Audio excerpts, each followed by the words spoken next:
El llamado viejo continente, me refiero a Europa, vive un invierno de descontento y movilizaciones ante los reclamos de su ciudadanía por aumentos salariales que puedan compensar la pérdida del poder adquisitivo. La mella del conflicto entre Rusia y Ucrania, aunado al tema de la dependencia gasífera del gigante euroasiático, ya estaba anunciada desde hace meses atrás, para nadie es un secreto. Sin embargo, muchas divergencias entre los líderes del bloque han hecho quizás que las medidas para solventar o prevenir las consecuencias negativas hayan sido pocas o nada efectivas en los bolsillos de los ciudadanos, particularmente la llamada clase media. ¿Qué le avecina a los 27 este 2023, que ya ha iniciado con un malestar social? Lo analizamos inmediato acá en Detrás de la Razón. Le saluda Dani Pérez Díaz y así iniciamos.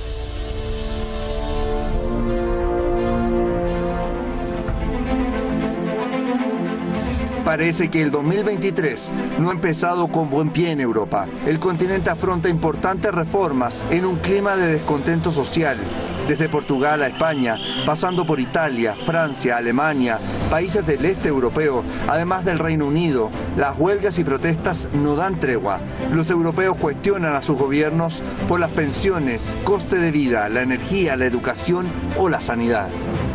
En la Francia de Emmanuel Macron, las pensiones, la madre de todas sus reformas, han estado desatando huelgas de los sindicatos. La reforma incluye la polémica extensión de la edad mínima de jubilación de los 62 a los 64 años. El objetivo, según el Ejecutivo, es el equilibrio del sistema de pensiones, pero los manifestantes rechazan una reforma que ven brutal. Rallonger l'âge n'a aucun sens, ça ne permet pas aux jeunes de venir travailler, par exemple, ça bouge des emplois. Au niveau de la santé, c'est une catastrophe. Il n'y a rien qui justifie cette réforme. Rien de bon dans cette réforme. Otro país sumido en la inestabilidad es el Reino Unido, país que en 2022 tuvo 3 primeros ministros, 4 ministros de Economía y 6 presupuestos. El país entró en 2023 con huelgas de conductores de ambulancias, trabajadores ferroviarios y bomberos, entre otros sectores. Ahora se sumaron los enfermeros, exigiendo subidas salariales. La crisis en el servicio de salud pone en aprietos a Rishi Sunak. Everything's continued to increase except for our pay. Our working conditions have not changed. In fact, they've got worse.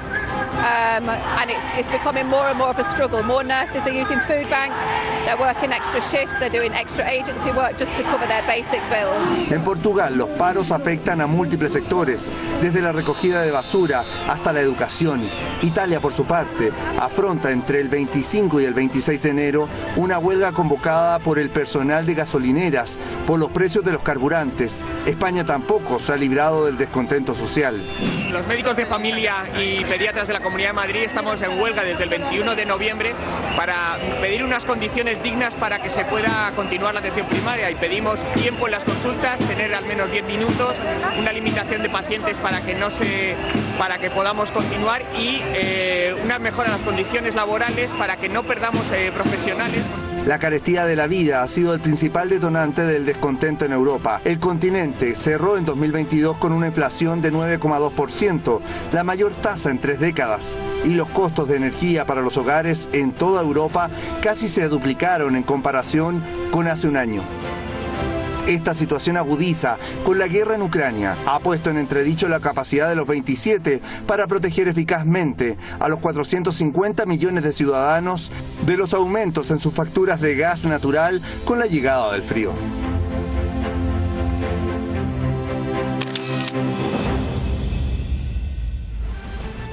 Allí teníamos entonces el informe de nuestro equipo de redacción y producción. Gracias por ello. Parte de esas cifras y estadísticas que ya vamos a estar analizando con nuestros expertos en la materia. Antes vamos a presentarlos.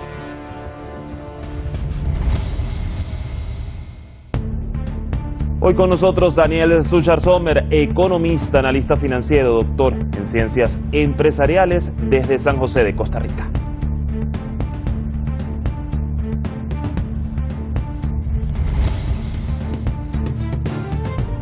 Y también nos va a acompañar a Rolando Doromundo, analista internacional, doctor en geopolítica desde Premo.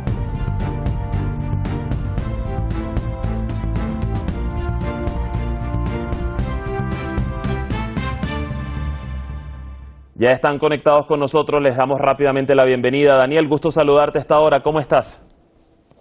Hola Dani, muy bien, espero que estés también de lo mejor y bueno, un fuerte abrazo para ti, para la distancia y a todos los oyentes. Igualmente otro de regreso hasta allá hasta San José y gusto saludarte también a ti Rolando, como siempre, gracias por acompañarnos. ¿Qué tal, Dani? Gracias por la invitación a ti y a tu público. Bueno, iniciamos esta edición hablando de pues Europa, la situación, ya lo hemos hecho en diversas ocasiones el año pasado, precisamente con ustedes dos. Yo quiero iniciar contigo, Daniel. Vamos a iniciar por la inflación, precisamente. La tasa de inflación interanual de la eurozona se situó en diciembre de 2022 en un 9.2%, lo que implicó una baja de 9 décimas respecto al 10.1% del mes de noviembre del mismo año, ¿no? Según informó Eurostat, pero hay que recordar que 16 países de los 27 registraron tasas de inflación de 2 dígitos. Yo igual quiero preguntarte, ¿esta ligera baja con la que cerró el 2022 es quizás un buen augurio para el 2023 o en lo absoluto? Hay que recordar que el nivel de inflación es el nivel de aumento de precios de un año al otro. Entonces, si bien acaba de retroceder la cifra, eso no quiere decir que no esté bajando los precios. Aquí lo que está pasando es que está subiendo menos. O sea, seguimos teniendo un aumento que hoy, si lo comparamos con el mismo mes al año pasado, está creciendo los 9, tanto por ciento. Entonces, seguimos teniendo aumentos digamos, en las canastas básicas con las que se miden las cifras de inflación. Y a ver, acá no vamos a tapar el sol con un dedo y de hecho lo habíamos vaticinado a mediados de septiembre, que cuando entrara el frío digamos, en prácticamente toda Europa, ahí nos íbamos a dar cuenta cuán dependiente o no íbamos a tener todos los países de Europa con respecto a los combustibles y, por supuesto, todos los derivados de petróleo. Entonces, esto es algo que evidencia la gran dependencia de todos estos derivados, de estos componentes, y que obviamente va a seguir mostrándose a lo largo del primer semestre del año. Lo que sí podemos estar vislumbrando es que la inflación puede estar bajando, puede obviamente adecuarse a un 8%, a un 7%, pero volveremos a explicar, es un 7% igual de aumento contra el año que viene, del año pasado. Entonces muchas personas van a seguir perdiendo poder adquisitivo hasta que sus salarios no se vayan compensando con esta cifra de inflación. Y es complicado porque el Banco Central Europeo, al igual que muchos bancos centrales a nivel del viejo continente, igual el planeta entero, siguen teniendo tasas de interés de referencia bastante altas. Por lo tanto, podríamos estar vislumbrando que si las cifras del Banco Mundial, que ha sido el primer instituto, o mejor dicho, la primera organización de esta índole en tirar las primeras cifras de perspectivas económicas, dice que la zona euro va a crecer para el año que viene 0,5%, y eso es prácticamente nada. Bueno, tú lo has mencionado, salarios, que es parte de lo que hemos estado viendo durante las últimas semanas, exigen pues muchos europeos en diversos países del continente para hacer frente a esa carestía de la vida, sobre todo la clase media. A ver, Rolando, voy contigo. Iniciaba con el punto de la inflación con Daniel. Seguramente querrás comentar algo respecto a ello, pero yo voy a unir o a sumar ahora el tema de la energía gasífera. Fíjate que siguiendo en esta misma línea, los precios del gas natural en Europa cayeron a finales de 2022 a unos 76 euros por megavatio hora, muy cerca de los 75 euros registrados en diciembre del año 2021, antes del inicio precisamente de la guerra en Ucrania. Te pregunto, el hecho de que los precios del gas estén bajando motivado algunos factores, ¿eso podría ser un augurio, un significado de que lo peor ya pasó? No, yo creo que sería muy pronto decir eso. ¿Qué quiere decir lo peor? Porque al final de cuentas, acá, ¿qué es lo que pasa? Que a la población general en Europa le está tocando cargar con el costo de la guerra, ¿no? ¿Qué quiere decir eso? Que al final de cuentas, que el hecho de que obviamente muchos países de la Unión Europea están prefiriendo obtener el gas, obteniendo los energéticos de otras fuentes que no es Rusia, pues esto por supuesto aumenta los costos, ¿no? Entonces eso también implica que la gran inversión que están haciendo en el campo militar los europeos, pues por supuesto se traslada también en un costo a largo plazo para la población europea, ¿no? Entonces esta es la cuestión. Entonces, sumado a lo que decía el colega hace un momento, pues justamente hay que entender la parte grave de la inflación es que justamente no va acompañada de un aumento salarial. Entonces, ¿de qué sirve? Y bueno, finalmente acá es la gran trampa, porque muchas veces sí, es cierto que algunas empresas aumentan, pero no aumentan de la misma proporción en lo que va aumentando en lo que es la inflación. Entonces, bueno, uno va a ver que sí, por un lado las empresas aumentan sus precios de ventas, pero por otro lado no aumentan los salarios de la misma manera, ¿no? Y a final de cuentas es una constante que en los últimos 40, 50 años ha habido una gran pérdida de poder adquisitivo, no solo en Europa, sino en el mundo. Si uno compara lo que rendían los salarios en los años 70 en Estados Unidos, en Europa o en América Latina, hay una gran diferencia con lo que rinden ahora, ¿no? Entonces, justamente esto habla de cómo es un modelo que ha concentrado la acumulación de la riqueza. Uno lo ve por la manera exponencial en que los multimillonarios aumentan sus fortunas pagando impuestos ridículos. Esto se ha visto en Estados Unidos, se ha visto en Europa, se ha visto en muchos países, y que justamente es un modelo económico que privilegia al que tiene más, seguir acumulando más, y que no ayuda y no está en la dirección correcta para generar un mínimo de repartición de la riqueza indispensable para evitar que más gente caiga en la pobreza. Si esto se suma, por supuesto, a la parte energética que vienes diciendo, pues por supuesto es grave, ¿no? Es cierto, no ha sido un invierno, y también esto va ligado a los precios, tan frío como se esperaba. Las temperaturas han sido relativamente altas, posiblemente el cambio climático, no sabemos, pero el hecho es que, bueno, también eso pues tiene un impacto en lo inmediato en que no ha habido tanta necesidad de gas, y por supuesto pues eso también se ve en los precios, y bueno, puede aparentar que lo peor ya pasó, pero al final de cuentas el deterioro del nivel de vida en una parte importante de la población europea es real, ha existido, y bueno, esto implica que hace falta un cambio de modelo económico. Y por ende esa brecha entre, bueno, los que tienen más y los que tienen menos. Y fíjate, ya tú adelantabas un punto, Rolando, a mi siguiente interrogante, y para ello voy con Daniel, porque si tuviéramos que enumerar esos factores, Daniel, y que tú siempre esquematizas muy bien, ¿no? Ya lo decía Rolando, el hecho de que las temperaturas invernales pues no han sido tan rudas en este invierno como en años anteriores, o también el hecho de que la demanda china ha disminuido ante la ola de COVID que vive en este momento el gigante asiático, y también incluso la disponibilidad del gas natural licuado que podemos ver hasta el momento, quizás ha incidido, si tuviéramos que enumerarlo, en que esa crisis energética pues no haya golpeado hasta el momento tan fuerte como se preveía luego de febrero de 2022, pero ¿qué tan estables pueden ser estos tres factores de aquí en más para augurar un 2023 un poco menos sombrío de lo que se alertaba?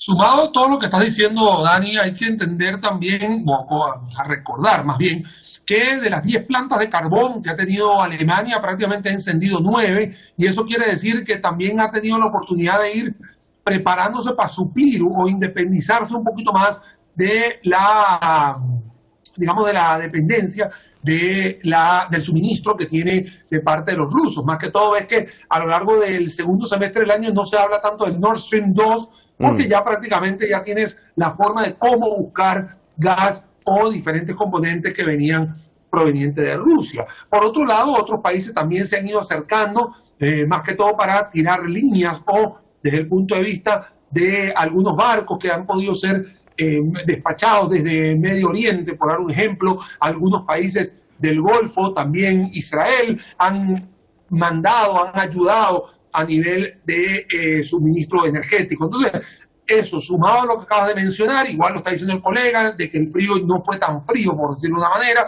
entonces ha hecho que haya un poquito más de oferta que supra a la demanda que se está dando. Por lo tanto, yo no veo que en este 2023, a menos que de repente ocurra algo muy apoteósico en este conflicto ucraniano-ruso, no veo que ni siquiera los precios del barril de petróleo vuelvan a estar a 3 cifras.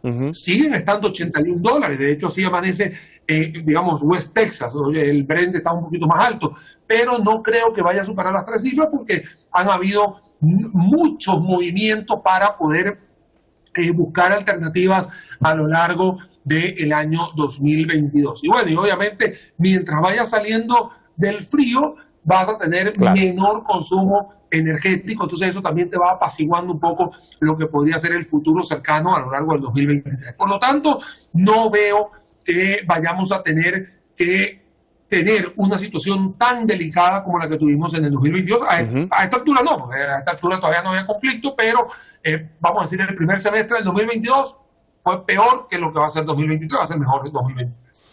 A ver, Rolando, yéndonos a casos ya particulares, Francia, en un momento en el que, pues ya lo hemos dicho, los bolsillos de los ciudadanos se ven más resentidos, ¿cómo justificar una reforma al sistema de pensiones por parte del gobierno del presidente Macron, llevando la edad de jubilación de 62 a 64 años, y en un momento en donde, por el contrario, se demandan mayores salarios para poder hacer frente a la carestía de la vida?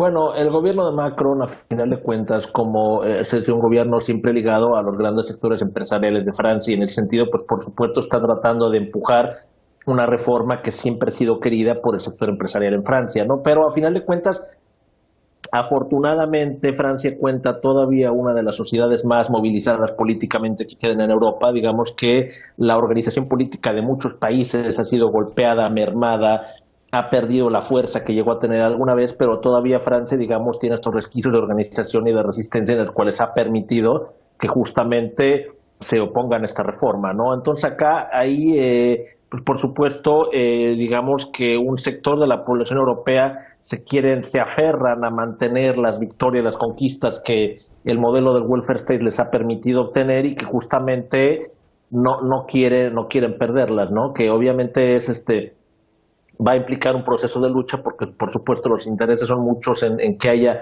este tipo de reformas que se han venido dando en los últimos años en muchos países en el mundo, pero a final de cuentas todavía esta capacidad organizativa es sobre todo visible en Francia, en Italia y un poco en España, ¿no? Pero y en Inglaterra, pero no el resto de Europa ha perdido mucho de esa movilidad, de esta resistencia ante este tipo de reformas. Entonces vamos a ver cómo termina esto. A final de cuentas, Macron es un presidente que ha perdido, tiene muy poco carisma, fue votado porque era la menos peor de las opciones, entre comillas, ¿no? Digamos, porque a final de cuentas era más el miedo a que fuera Le Pen, que bueno, que justamente lo llevó a la presidencia, pero eso no implica que sea un presidente carismático, ¿no? Entonces, a final de cuentas, incluso perdió la mayoría de su partido en el Parlamento y bueno, está obligado a hacer diferentes alianzas. Entonces vamos a ver cómo hace. Francia es solo un ejemplo, pero sí es cierto que en general, más allá de la organización política o no, hay un descontento general en Europa por la caída en el nivel de vida y por el aumento de los costos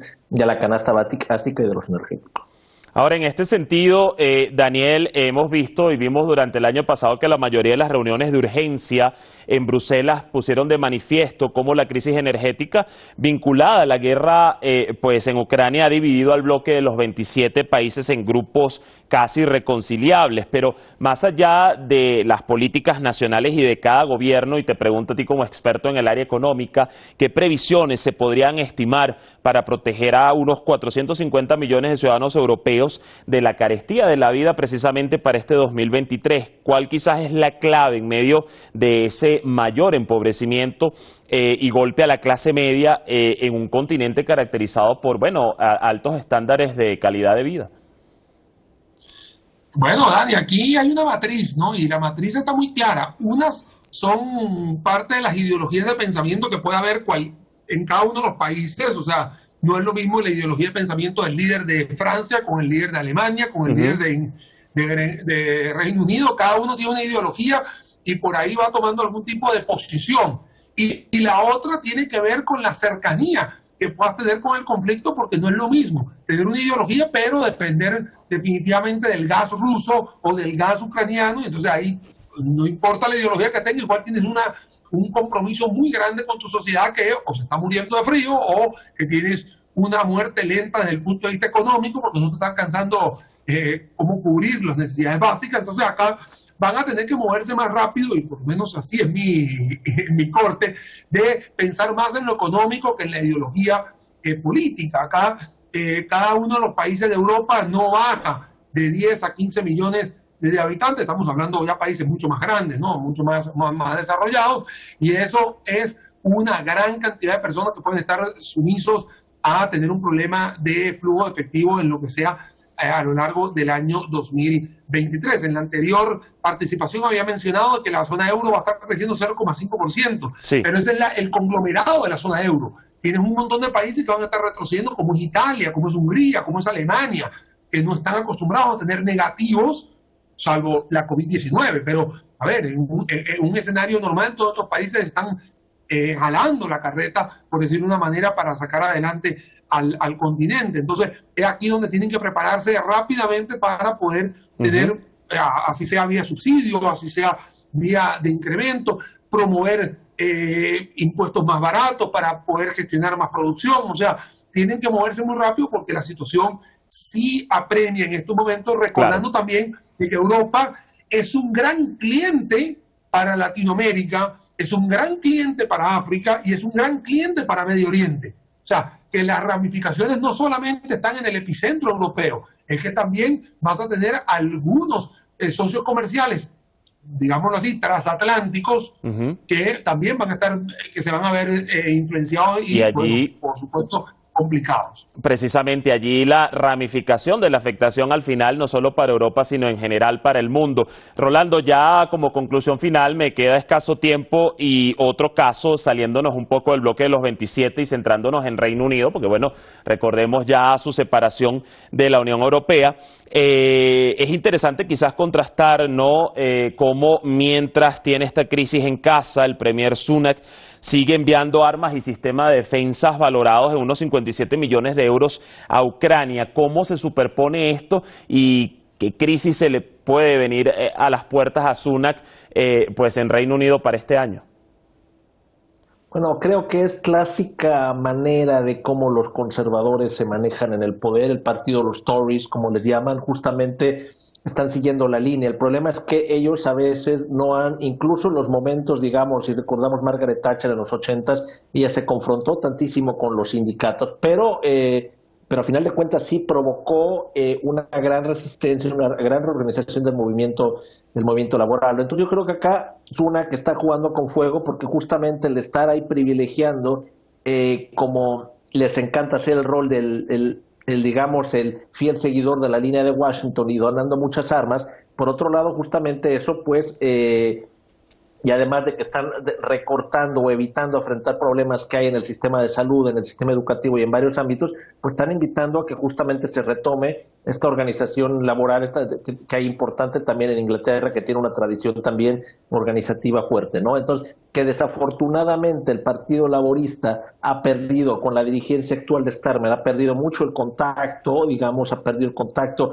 con las clases bajas, ha perdido su contacto con los sectores populares, no es, digamos, la dirigencia de Corbyn, que tuvo una mucho mayor sensibilidad social hacia entender, digamos, el deterioro que había habido en el costo de la vida. Starmer, por el contrario, pues es uno más acostumbrado a pactar con el poder. Entonces acá sí es importante la resistencia británica, pero habría que darles también una salida política, y dado el sistema británico, pues es difícil tampoco que esto se pueda traducir a largo plazo en grandes transformaciones a favor de los trabajadores, a menos que haya un mayor incremento en su movimiento.